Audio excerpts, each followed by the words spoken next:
ਅਕਸਰ ਨਾ ਦੋਸਤੋ ਬੰਦੇ ਗੱਲ ਕਰਦੇ ਨੇ ਕਿ ਖੁਰਲੀ ਨੀਵੀਂ ਕਿਉਂ ਹੁੰਦੀ ਹੈ। ਇਹ ਹੁਣ ਜ਼ਮੀਨ ਹੈ ਤੇ ਜ਼ਮੀਨ ਤੋਂ ਪਰਾਂ ਕੁਝ 2 ਇੰਚੀ ਖੁਰਲੀ ਨੀਵੀਂ ਹੋਣੀ ਲੈਵਲ ਹੀ ਚਾਹੀਦੀ ਹੈ। ਖੁਸ਼ ਹੋ ਕੇ ਮੱਝ ਜਿਹੜੀ ਹੈ ਨਾ ਪੱਠੇ ਖਾਣ ਦੀ, ਤੇ ਪਹਿਲਾਂ ਕੱਟੀ ਤੋਂ ਲੈ ਕੇ ਤੇ ਹੁਣ ਤੱਕ ਇਸ ਮੱਝ ਨੇ ਇੱਥੇ ਹੀ ਪੱਠੇ ਖਾਦੇ ਨੇ।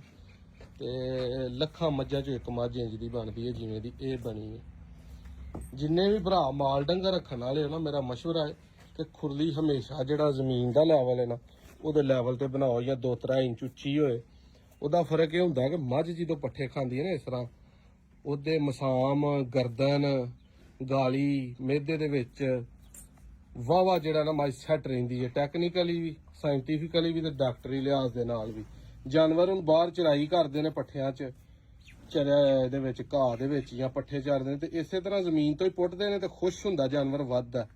ਕਹਿੰਦੇ ਉਹ ਖਿੱਚ ਲੱਗੀ ਹੈ ਤੇ ਮੱਝ ਖੁਸ਼ ਹੋ ਕੇ ਖਾਣ ਡਈ ਹੈ।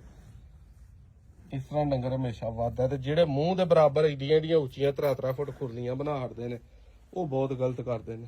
ਇਸ ਤਰ੍ਹਾਂ ਇੱਕ ਤੇ ਮਾਲ ਸੋਹਣਾ ਲੱਗਦਾ, ਠੀਕ ਹੈ, ਦੂਜਾ ਮਾਲ ਖੁਸ਼ ਹੋ ਕੇ ਜਿਹੜਾ ਨਾ ਉਹ ਪੱਠੇ ਖਾਂਦਾ।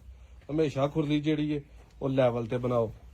ਗਾਵਾਂ ਦੀ ਹੋਏ ਜਾਂ ਮੱਝਾਂ ਦੀ ਹੋਏ, ਉਹ ਇੱਥੇ ਠੀਕ ਰਹਿੰਦੀ ਹੈ। ਬੱਕਰੀਆਂ ਨੂੰ ਪਾਣਾ ਜਾਂ ਘੋੜਿਆਂ ਨੂੰ ਪਾਣਾ, ਉਹਨਾਂ ਦੀ ਬੇਸ਼ੱਕ ਜਿੱਥੇ ਮਰਜ਼ੀ ਬਣਾਓ। ਤੇ ਮੱਝ ਦਾ ਸ਼ੌਕ ਕਰਕੇ ਦੱਸਿਓ ਢਾਲੀ ਮੱਝ ਸੰਭਾਲਾਂ ਦੇ ਘਰ ਦੀ। ਵਾਹ ਵਾਹ, ਨਹੀਂ ਢਾਲੀਏ।